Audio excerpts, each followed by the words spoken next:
የንስር እይታው ከሰው ልጅ ከ4 እስከ 8 እጥፍ ይጨምራል። ንስር ወደፊትም ወደ ጎንም በአንድ ጊዜ ማየት አቅም አለው። ንስር ከፍ ብሎ የሚመራው ሌሎችን ለመሸሽ ሳይሆን ሌሎች ማየት የማይችሉትን ወደ ከፍታ ሲወጣ ለማየት ነው። የሆነ ነገር ለማሳካት እንደ ንስር ከፍ ብለን በረን። ሰላም ውድ የቁና ዩቲዩብ ቻናል ተመልካቾቼ እንደምሰነበታችሁ።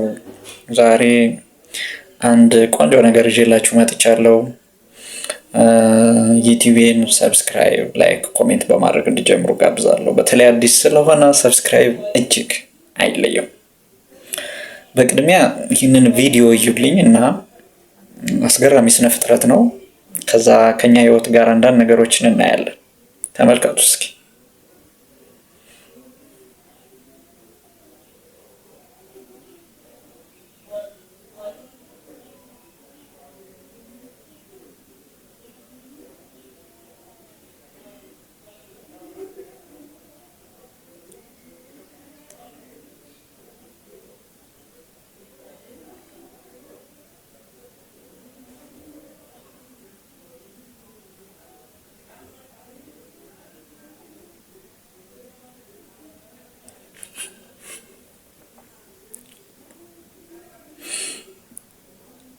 ኦኬ፣ አሞራው ንስር ይባላል።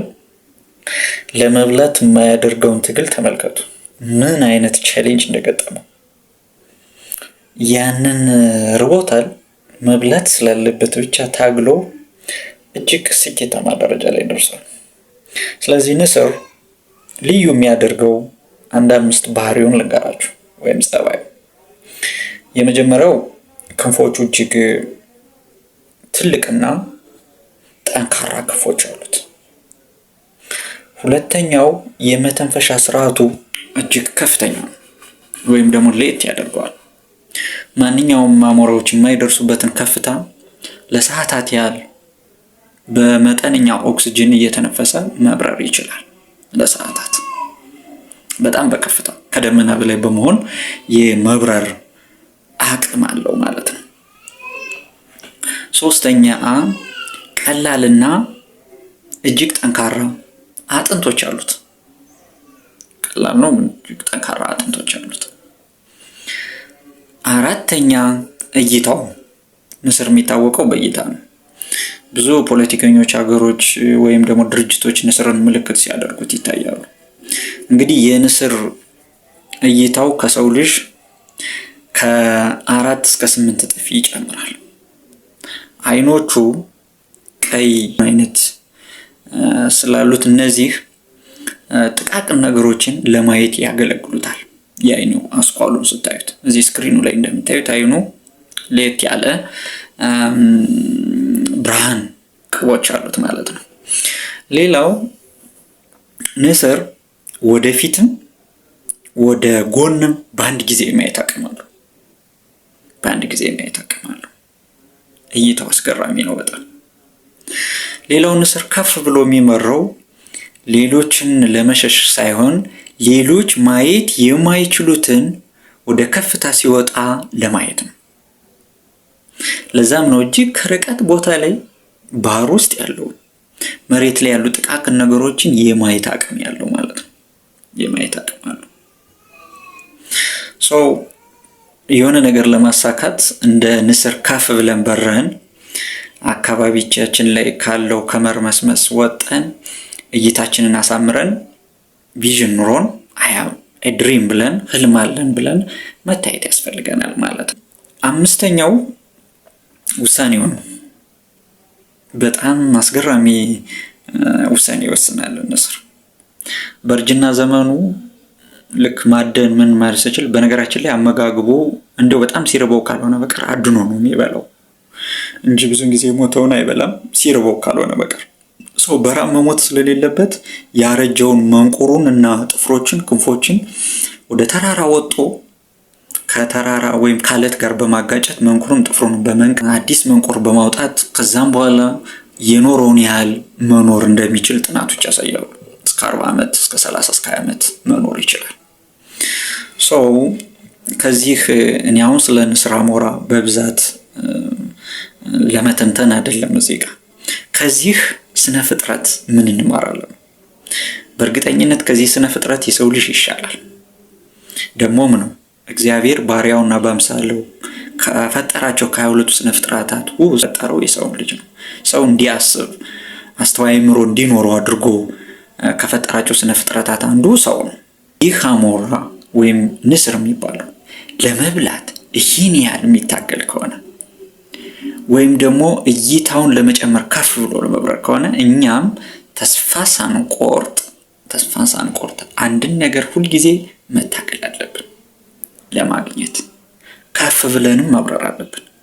ከሰዎች እይታ በላይ እይታችን ከፍ ማድረግ አለብን። አብዛኞቻችን በቃ አንድ አካባቢ ነው ሰርኩሌት የምናደርገው።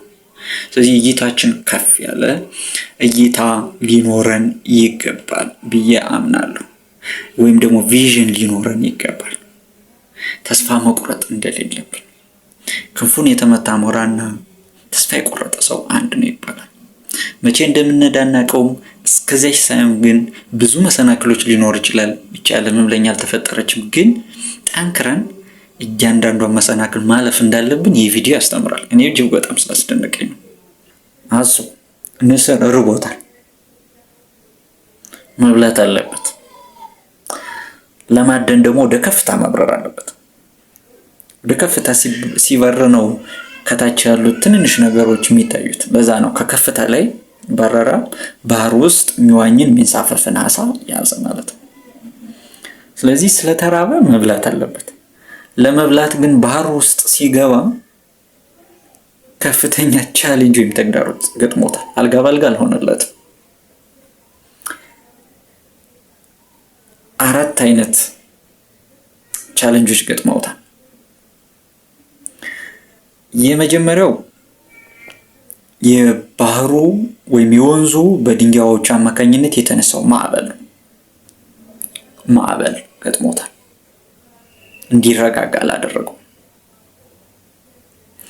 ሁለተኛ መቆሚያ የለውም። መቆሚያ ማረፊያ የለውም። ሶስተኛ የያዘው አሳ በጣም ምቾት ዞን ውስጥ ነው ሆዶ የገባበት።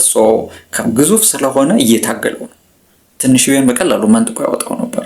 እየታገለው ነው።